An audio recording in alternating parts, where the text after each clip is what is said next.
I would hear things like, you should kill yourself, and I would hear a lot of whispers like... For years, Alexis Hoffman says she was tormented by voices. It had started in 2009. She was a freshman in high school and had just come out of a physically, sexually, and mentally abusive relationship. She became angry and was filled with guilt and shame. My heart became callous after the abusive relationship because I felt like I could just never get right with God. Like I felt like I was too far gone, like I had messed up too much. Having pushed her Christian upbringing aside, Alexis would spend the rest of her high school years filled with drinking, drugs, sex, and cutting. By now, her parents, Ted and Robin, had realized the life their daughter was living. When the only thing that your daughter ever gave you was joy, and then you find out that she's doing drugs, sex, alcohol, it breaks your heart. By her senior year, she was being tormented by nightmares. Then came the voices. They tell me I'm useless and ugly, that I'm worthless and dirty. They tell me to just die, and I believe them. I remember having this obsession with stabbing. I would sneak out into the kitchen and I would start taking one knife at a time and bringing it into my room. One day, her mom found a stash of knives and suicide notes. Immediately, she took her daughter to the ER, and Alexis was admitted to a psychiatric hospital. I am just talking to God and saying, Lord, you said, and your word says that she is yours, and you will not let anything happen to her. And I know that your word is true, and I believe you. Over the next 4 years, Alexis would be in and out of 20 different psych wards, diagnosed with bipolar and schizophrenia, among others. Even being heavily medicated didn't quiet the voices or ease her torment. My life was a living hell, and not only my life, but my family's. There's no joy, just empty, just not knowing what was going to happen, and me not knowing either how to help her. When you looked into her eyes, there was an absolute dead stare, always. And she never, ever had that. She always had the most beautiful smile, and her eyes were always sparkling. And it wasn't my little girl. Now, unable to hold down a job and on disability, Alexis was prone to violent fits of rage. She had no control over her actions, often blacking out. When Alexis got mad, it was not pretty. It was scary. I had even said to my husband, we should get locks on the bedroom door. One time, she woke up in a pool of blood after cutting herself 40 times. And I would be so ashamed, what did I just do? That's not me. Why did I do that? That is not how I act. I don't know why I keep doing this. Who is that? Exhausted, Alexis told her family she was going to kill herself. I've got these voices telling me what to do. I'm seeing things, and I said, I'm just tired. I'm so tired. I'm at war with myself, and I can't do it anymore. Robin and I were preparing ourselves for her to kill herself. And you talk about that's tough, when you have to prepare yourself.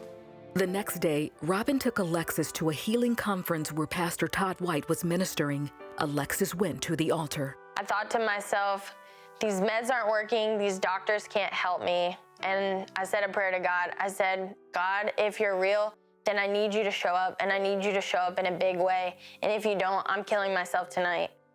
Then Pastor White prayed for her. I could see her eyes going crazy. I knew that she had devils. I just looked at her and said, come out. And she fell to the floor screaming. I remember my mouth just opening so wide, and these screams of horror were coming out. Screams, hissing, growling. I just felt stuff come out of my body, like I could physically feel things leave. She got free and got delivered, not because of anything except the authority of the name of Jesus. I felt a peace that I had never felt before. I could hear myself think. I felt restored and I felt new. And the love of God that I felt in that moment was like nothing I've ever felt before. Alexis rededicated her life to God and asked for forgiveness of her sins. I was repenting like for past things and everything, but I knew in my heart of hearts too that those were cast into the sea of forgetfulness, and I was on this new path with him. We were up all night just praising God and just the miracle that happened. If you're wondering if God can heal people with a mental condition, the answer is yes, because he healed my daughter. Alexis stopped all her psych meds and has been free from mental illness ever since. Today, Alexis is married to Jonah. She's a substitute teacher and loves her new purpose in life, helping others find freedom from mental illness through Jesus Christ. If there's one thing I can tell you, it would be to cling to hope, and that is Jesus.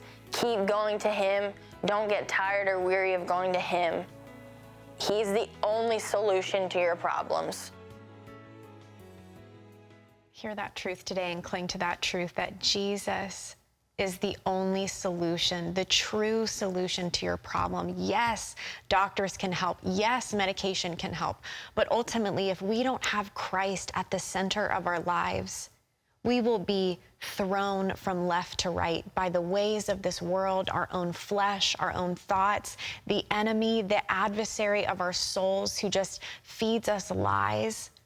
My friends, I hope after watching not only that testimony, but this entire show, that you have hope.